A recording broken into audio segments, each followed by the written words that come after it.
ആശിച്ചവർക്കും പ്രതീക്ഷിച്ചവർക്കും നിരാശ, അപ്രതീക്ഷിതർക്ക് കനത്ത പരിഗണന. പാർട്ടി പദവികളുടെ വിതരണത്തിലും പുത്തൻ ശൈലി ഉദ്ഘാടനം ചെയ്യുകയാണ് സംസ്ഥാന BJP-യിൽ. രാജീവ് ചന്ദ്രശേഖർ അധ്യക്ഷനായി വന്നതോടെ സംഘടനാ തലത്തിൽ BJP-യും ഒപ്പം കേരള രാഷ്ട്രീയവും എങ്ങനെ മാറും? വരാനിരിക്കുന്നത് പ്രതിപക്ഷ നേതാവ് VD സതീശൻ പറഞ്ഞതുപോലെ BJP ഐഡിയോളജി ഇല്ലാത്തൊരു നേതാവിൻ്റെ വെറും നീക്കങ്ങളോ, അതോ മുഖ്യമന്ത്രി പിണറായി വിജയൻ പറഞ്ഞതുപോലെ കൊടും വിഷമാകുമോ, അതോ രാജീവ് ചന്ദ്രശേഖർ ഒപ്പിട്ട് അധികാരമേറ്റുന്നതിൽ ആവർത്തിക്കുന്ന രാഷ്ട്രീയ ഭേദങ്ങൾക്കപ്പുറം വികസിത കേരളം എന്ന ലക്ഷ്യത്തിലേക്ക് അതിനുവേണ്ടി അധികാരം കൈയാളാനുള്ള അപ്രതീക്ഷിത നീക്കങ്ങളുടെ പടപ്പുറപ്പാടോ? ഒപ്പം നമ്മൾ അന്തം വിട്ടുപോകുന്ന ചില വിവരങ്ങളും പുറത്തു വരുന്നുണ്ട്. രാജീവ് ചന്ദ്രശേഖറിൻ്റെ തന്ത്രങ്ങൾക്ക് ചുക്കാൻ പിടിക്കുക, രാജ്യത്ത് BJP-യുടെ രാഷ്ട്രീയ തന്ത്രങ്ങൾ മെനയുന്നതിൽ പ്രധാനികളായ വരാഹി അനലിറ്റിക്സ് എന്ന PR കൺസൾട്ടൻസി ആകുമെന്നതാണ് ഒന്ന്. കേരളത്തിലെ ക്യാമ്പയിനിങ്ങായി പൊളിറ്റിക്കൽ അനലിസ്റ്റുകളെ തേടി വരാഹി പരസ്യം ചെയ്തു കഴിഞ്ഞു. തൃശ്ശൂർ പൂരം കലക്കലിന് പിന്നിലെ കൂർമ്മ ബുദ്ധി വരാഹിയുടേതായിരുന്നുവെന്ന ആരോപണം കൂടി ഇതിനോട് ചേർത്ത് വായിക്കണം. ആദ്യം 59 സെക്കൻഡിൽ RDX റാപ്പ്. ക്രിസ്ത്യൻ വിഭാഗത്തിന്റെ പിന്തുണയാണ് പുതിയ പടനീക്കത്തിൽ രാജീവ് ചന്ദ്രശേഖറിന്റെ ഒന്നാമുന്നം. PC ജോർജിന്റെ മകൻ ഷോൺ ജോർജ് പാർട്ടി ജനറൽ സെക്രട്ടറിയാകും. തൃശൂരിലെ വിജയത്തിന് ചുക്കാൻ പിടിച്ച ജില്ലാ അധ്യക്ഷൻ KK അനീഷ് കുമാറും ജനറൽ സെക്രട്ടറി സ്ഥാനത്തേക്കെത്തും. തിരുവനന്തപുരത്ത് നിന്ന് സംസ്ഥാന സെക്രട്ടറി S സുരേഷോ മുൻ ജില്ലാ അധ്യക്ഷൻ VV രാജേഷോ ജനറൽ സെക്രട്ടറിയാകും. VV രാജേഷിന് സാധ്യത കൽപ്പിച്ചുള്ള റിപ്പോർട്ടുകൾ പുറത്തു വന്നതോടെ പാളയത്തിലെ പടയും ശക്തം.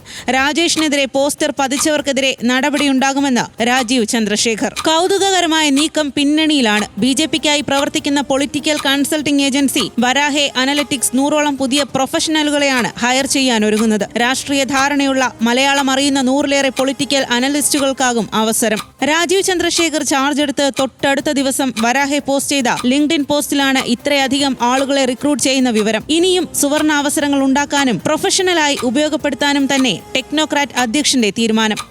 RDX rap, news Malayalam.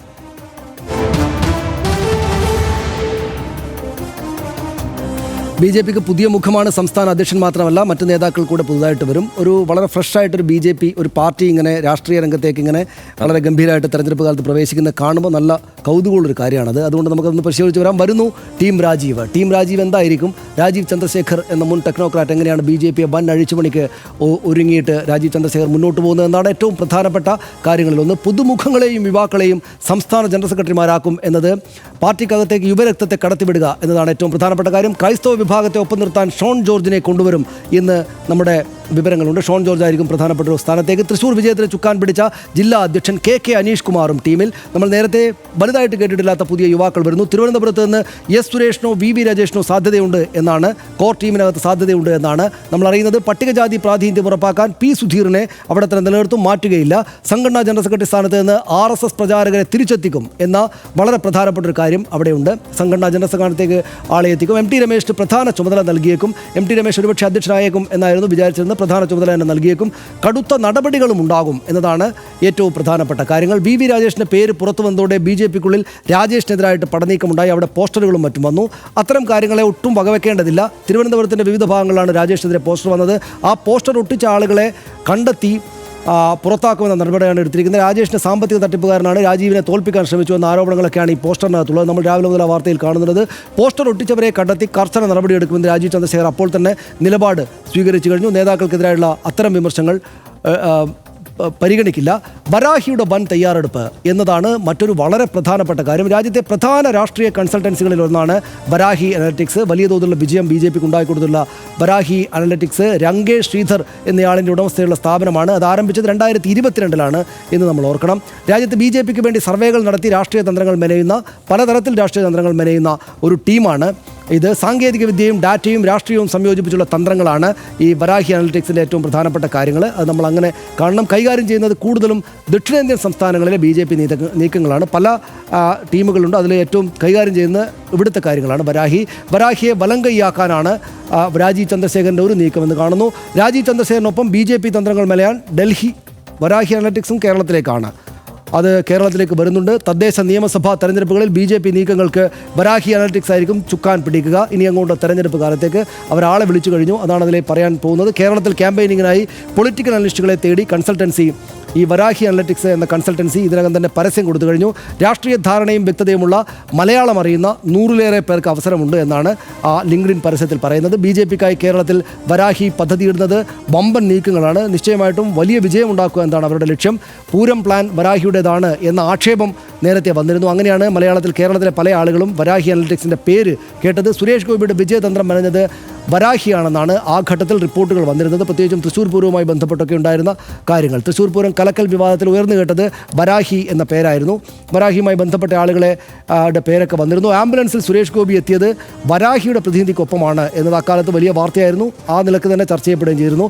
Coordinator Abhijith അതിൻ്റെ ഇടപെടലിൻ്റെ തെളിവുകൾ ആ ഘട്ടത്തിൽ പുറത്തു വന്നു. അത് രാഷ്ട്രീയ ആരോപണമായി തന്നെയും നമ്മുടെ അന്തരീക്ഷത്തിലേക്ക് വന്ന് നമുക്ക് ഓർമ്മയുണ്ട്. പോലീസ് അന്വേഷണ പരിധിയിൽ ഏജൻസിയെ ഉൾപ്പെടുത്താത്തത് വിവാദമാവുകയും ചെയ്തിരുന്നു. അപ്പോഴൊക്കെ ഈ പേര് നമ്മൾ കേട്ടിരുന്നു. വെറുപ്പ് പ്രചരിപ്പിച്ചു കേരളത്തിൽ എന്ന ആരോപണമാണ് വരാഹി അനലിറ്റിക്സിനെതിരെ ആ ഘട്ടത്തിൽ കേട്ടത്. തെരഞ്ഞെടുപ്പിനിടെ വരാഹി പ്രോക്സി പേജുകൾ ഉപയോഗിച്ച് വിദ്വേഷ പ്രചാരണം നടത്തിയെന്ന ആരോപണം കേരളത്തിലല്ല മറ്റ് സംസ്ഥാനങ്ങളിലുണ്ട്. യൂട്യൂബിലെ തെറ്റിദ്ധാരണ പരന്ന വീഡിയോകൾ പ്രചരിപ്പിക്കാൻ പ്രത്യേക ടീമിനെ ഉപയോഗിച്ചു എന്ന് BJPയുടെ രാഷ്ട്രീയ എതിരാളികൾ വരാഹിക്കെതിരെ മുന്നോട്ട് വന്നിട്ടുണ്ട്. കോൺഗ്രസിനും മുസ്ലിങ്ങൾക്കുമെതിരായ തെറ്റിദ്ധാരണാജനകമായ വീഡിയോകൾ പ്രചരിപ്പിച്ചു എന്ന ആരോപണമാണ് വരാഹിക്കെതിരായിട്ടുള്ളത്. കോൺഗ്രസ് സർക്കാർ വന്നാൽ ഹിന്ദുക്കളുടെ സ്വത്ത് മുസ്ലിങ്ങൾക്ക് നൽകുമെന്ന വിധത്തിലുള്ള കണ്ടന്റുകൾ വന്നു എന്ന് രാഷ്ട്രീയ എതിരാളികൾ പറയുന്നു. ഇതൊക്കെയാണ് പ്രധാനമായിട്ടും വരാഹിക്കെതിരായിട്ടുള്ള ആരോപണങ്ങൾ. വരാഹി അനലിറ്റിക്സ് ഇപ്പോൾ നമ്മുടെ പ്രശാന്ത് കിഷോറും സുനിൽ കനുകൂലും ഒക്കെ പോലുള്ളൊരു അനലിറ്റിക്സ് അല്ലെങ്കിൽ ആ മേഖലയിൽ വർക്ക് ചെയ്യുന്ന ഒരു ടീമാണ്. രാജ്യത്ത് അനുബന്ധമാണ്. അവർ തെരഞ്ഞെടുപ്പ് സ്ട്രാറ്റജിസ്റ്റുകൾ, കൺസൾട്ടൻസ് ഒക്കെ നേരത്തെ തന്നെ പ്രവർത്തിക്കുന്നതാണ്. ഇതിൽ പ്രധാനപ്പെട്ട കാര്യം ഹർഷൻ, അതായത് ഈ പാർട്ടിക്കകത്തേക്ക് യുവരക്തം കൊണ്ടുവരിക, വരാഹി പോലുള്ള പ്രധാനപ്പെട്ട ഏജൻസികളെ കേരളത്തിലേക്ക് കൊണ്ടുവരിക. അവർ വിജയത്തിൽ കുറഞ്ഞ ഒന്നും ലക്ഷ്യമിടുന്നില്ല എന്നല്ലേ മനസ്സിലാക്കേണ്ടത്? സ്വാഭാവികമായും അങ്ങനെ തന്നെയാണല്ലോ അവരുദ്ദേശിക്കുക, BJP ആഗ്രഹിക്കുക. പക്ഷേ ഇതിലൊരു കാര്യം, രാജീവ് ചന്ദ്രശേഖർ ആണ് ഈ സാങ്കേതികമായി ഈ മാറ്റങ്ങൾ BJPയിൽ കേരളത്തിൽ കൊണ്ടുവരുന്നത് എന്ന് നമുക്ക് വിലയിരുത്താനാവില്ല. കാരണം ഇതിന് തൊട്ട് മുമ്പ് തന്നെ എനിക്ക് തോന്നുന്നത് കുറെ കൂടി വൃത്തിക്കത് ആദ്യഘട്ടത്തിൽ തന്നെ അതിൻ്റെ ആദ്യഘട്ടം നടപ്പാക്കിയത് കെ സുരേന്ദ്രൻ തന്നെയായിരിക്കും. കെ സുരേന്ദ്രൻ പ്രസിഡന്റ് ആയിരിക്കുമ്പോഴാണല്ലോ ഈ പറയുന്ന കഴിഞ്ഞ തെരഞ്ഞെടുപ്പ് നടക്കുന്നതും അവിടെ തൃശ്ശൂരിൽ സുരേഷ് ഗോപി ജയിക്കുന്നതുമൊക്കെ. മാത്രമല്ല വരാഹി അനലിറ്റിക്സ് കഴിഞ്ഞ തെരഞ്ഞെടുപ്പ് കാലം മുതൽ കേരളത്തിൽ സജീവമായി പ്രവർത്തിക്കുന്നുണ്ട്, പ്രത്യേകിച്ച് തിരുവനന്തപുരം കേന്ദ്രമാക്കി. അതിൽ ഒരുപക്ഷെ രാജീവ് ചന്ദ്രശേഖരൻ്റെ ഇടപെടലൊക്കെ ആ ഘട്ടത്തിൽ തന്നെ ഉണ്ടാകും. കാരണം അവിടുത്തെ സ്ഥാനാർത്ഥി രാജീവ് ചന്ദ്രശേഖർ ആയിരുന്നല്ലോ. എങ്കിലും തൃശ്ശൂർ പൂരം അടക്കമുള്ള വിഷയങ്ങളിൽ ആ ഘട്ടത്തിൽ ഇടപെടുമ്പോൾ വരാഹിയുടെ സാന്നിധ്യം അവിടെ ഉണ്ടായിരുന്നു എന്നുള്ള ആരോപണം വന്നതാണ്. ഏതാണ്ട് അതിന് തെളിവുകളൊക്കെ ആളുകൾ ആ ആരോപണം ഉന്നയിച്ചവർ നിരത്തിയതുമാണ്. രണ്ട് കാര്യങ്ങളാണ് സ്വാഭാവികമായും ഉണ്ടാവുക. ഒന്ന്, സംസ്ഥാനത്തെ ഏതൊക്കെ നേതാക്കൾ രാജീവ് ചന്ദ്രശേഖരനൊപ്പം നിൽക്കുന്നു, ഇനി ഒരു നേതൃത്വം എന്ന നിലയ്ക്ക് രാജീവ് ചന്ദ്രശേഖരനെ അംഗീകരിച്ചുകൊണ്ട് എത്ര പേരെ രാജീവ് ചന്ദ്രശേഖരന് കൂടെ നിർത്താൻ കഴിയുന്നു എന്നതൊക്കെ ഒരു പ്രധാനപ്പെട്ട പ്രശ്നമാകും. എങ്കിൽ അതേസമയം മറ്റൊരിടത്ത് ഈ നവീന സങ്കേതങ്ങളെ രാജീവ് ചന്ദ്രശേഖർ എങ്ങനെ പ്രയോജനപ്പെടുത്തും, ഉപയോഗിക്കും എന്നുള്ളത് കൗതുകത്തോടെ നമ്മൾ കാത്തു നിൽക്കണം. കാരണം അദ്ദേഹം ഒരു ടെക്നോക്രാറ്റാണ്. ഓൾറെഡി BJPയുടെ കയ്യിലുള്ള ഇപ്പോൾ സരൾ ആപ്പ് എന്ന് പറയുന്നുള്ള ഒരു സംവിധാനം അവർക്കുണ്ട്. അതുവഴി ഓരോ സ്ഥലത്തുമുള്ള പ്രവർത്തകരെയും ഭാരവാഹികളെയും അവരുടെ എല്ലാ വിവരങ്ങളും അറിയാനും അവരെ നേരിട്ട് സംസ്ഥാന പ്രസിഡന്റിന് കോൺടാക്റ്റ് ചെയ്യാനും കഴിയും. ഇപ്പോൾ നമ്മൾ വിചാരിക്കുമല്ലോ, മറ്റേതെങ്കിലും ഒരു പാർട്ടിയെ മനസ്സിൽ കരുതിക്കൊണ്ടാണല്ലോ നമ്മൾ വിചാരിക്കുക സംസ്ഥാന പ്രസിഡന്റ് മാറി. ഇപ്പോൾ കോൺഗ്രസിൻ്റെ സംസ്ഥാന പ്രസിഡന്റ് മാറിയിട്ടുണ്ടെങ്കിൽ, KPC പ്രസിഡന്റ് മാറിയിട്ടുണ്ടെങ്കിൽ, KPC പ്രസിഡന്റിന് ഒരു മണ്ഡലം പ്രസിഡന്റിനെ വിളിക്കണമെങ്കിൽ വിരൽത്തുമ്പിലില്ല ആ മണ്ഡലം പ്രസിഡന്റ്. പക്ഷേ BJPക്ക് അങ്ങനെയല്ല. BJPക്ക് ഓൾറെഡി ഒരു സിസ്റ്റം അവിടെയുണ്ട്. ഈ സരൾ ആപ്പുണ്ട്. അതുവഴി ഒരൊറ്റ ക്ലിക്കിന് ഈ ബൂത്ത് പ്രസിഡന്റിനെയോ മണ്ഡലം പ്രസിഡന്റിനെയോ വിളിക്കാൻ ഈ സംസ്ഥാന പ്രസിഡന്റിന് കഴിയും എന്നുള്ള സാഹചര്യമുണ്ട്. അപ്പോൾ ടെക്നിക്കലി ഈ കുറേ കൂടി അഡ്വാൻസ്ഡ് ആയിട്ടുള്ള ഒരു സാഹചര്യം BJPക്ക് ഉണ്ട്. മറ്റൊന്ന് ഈ വരാഹിയുമായി ബന്ധപ്പെട്ട കാര്യമാണ്. വരാഹി വരുന്നു എന്നുള്ളത് അത് ഉയർത്തുന്ന ഒരു പ്രധാനപ്പെട്ട കൗതുകം എന്നത് അവർ ഏതളവ് വരെയും കാര്യങ്ങളെ കൊണ്ട്, ഇപ്പോൾ കനുകൂലമൊക്കെ എത്രത്തോളം പ്രവർത്തിക്കുന്നു എന്നതോ അല്ലെങ്കിൽ നേരത്തെ പറഞ്ഞ പ്രശാന്ത് കിഷോറൊക്കെ എങ്ങനെയൊക്കെ പ്രവർത്തിക്കുന്നു എന്നുള്ളതോ ഒക്കെ നമുക്ക് മുന്നിലുള്ള കാര്യമാണ്. അത് കുറേ കൂടി സുതാര്യമാണ് ഒരു പരിധി വരെ അവരുടെ പ്രവർത്തനങ്ങൾ. കാരണം വേദിയിൽ തന്നെ അവരുണ്ടാവും. ഇപ്പോൾ കനുകൂലു ആവട്ടെ, പ്രശാന്ത് കിഷോർ ആവട്ടെ, അവരൊക്കെ ആ വേദിയിൽ തന്നെ ഉണ്ടാവും. ആ രാഷ്ട്രീയ പാർട്ടിക്ക് വേണ്ടി പ്രവർത്തിക്കാൻ ആ വേദി മുതലുള്ളവരാണ്. ഇവരങ്ങനെയല്ല. ഇവർ പിൻനിരയിൽ നിന്നുകൊണ്ട് പ്രവർത്തിക്കുന്നവരാണ് ഏറ്റവും കൂടുതൽ. ഇപ്പോൾ ഇന്ന് ലിങ്ക്ഡിനിൽ 2 ദിവസം ഇപ്പോൾ രാജീവ് ചന്ദ്രശേഖർ അധികാരമേൽക്കുന്നു, സ്ഥാനമേൽക്കുന്നു, തൊട്ടു പിന്നാലെ വരാഹിയുടെ ആളെ തേടിയുള്ള പരസ്യം വരികയാണ് ലിങ്ക്ഡിനിൽ. ഏതാണ്ട് 100 ആളെ എടുക്കുമെന്നാണല്ലോ പറയുന്നത്. ആ പരസ്യത്തിൽ അതിനകത്തൊരു കാര്യം ഏറ്റവും പ്രധാനമായും പറയുന്നത്, വരുന്ന ആപ്ലിക്കൻറ്റിൻ്റെ ഏറ്റവും പ്രധാനപ്പെട്ട ക്വാളിറ്റിയായി പറയുന്നത് കോൺഫിഡൻഷ്യാലിറ്റി സൂക്ഷിക്കുക എന്നുള്ളതാണ്. അത് ഈ രഹസ്യാത്മകത സൂക്ഷിക്കാനുള്ള കഴിവായിട്ട് വേണം അതിനകത്തോട്ട് പ്രവേശിക്കാൻ എന്നുള്ളതാണ്. അതാണ് ഈ നടക്കാനിരിക്കുന്ന മാറ്റങ്ങളിലെ പ്രധാനപ്പെട്ട അതിന് 2 കാര്യങ്ങൾ മാത്രം പറയാം. ഒന്ന്, ജയിക്കാനല്ല, ജയിക്കുമെന്ന തോന്നലുണ്ടാക്കാനാണ് BJP ആദ്യം തന്നെ ശ്രമിക്കുന്നത്. അതായത് യുവരക്തം വരികയാണ്.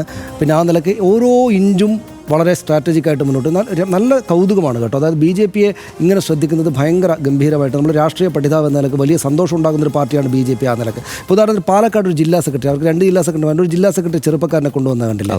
എന്തോ ഒരു വിവാദം ആദ്യം ഉണ്ടാക്കുന്നു, പിന്നീട് എല്ലാ ചാനലുകളും ഈ ചെറുപ്പക്കാരൻ ഇതുവരെ കണ്ടിട്ടേ ഇല്ലാത്ത ചെറുപ്പക്കാരനെ ജില്ലാ സെക്രട്ടറിയായിട്ട് ആനയിക്കുന്നത് എല്ലാ ചാനലുകളിലും ലൈവായിട്ട് കുറേ നേരം പോവുകയാണ്. ഒരു വിവാദം ഉണ്ടാക്കിയിട്ടാണ് ആ സംഭവം വരുന്നത്. അത് ഓർമ്മയുണ്ടാവും.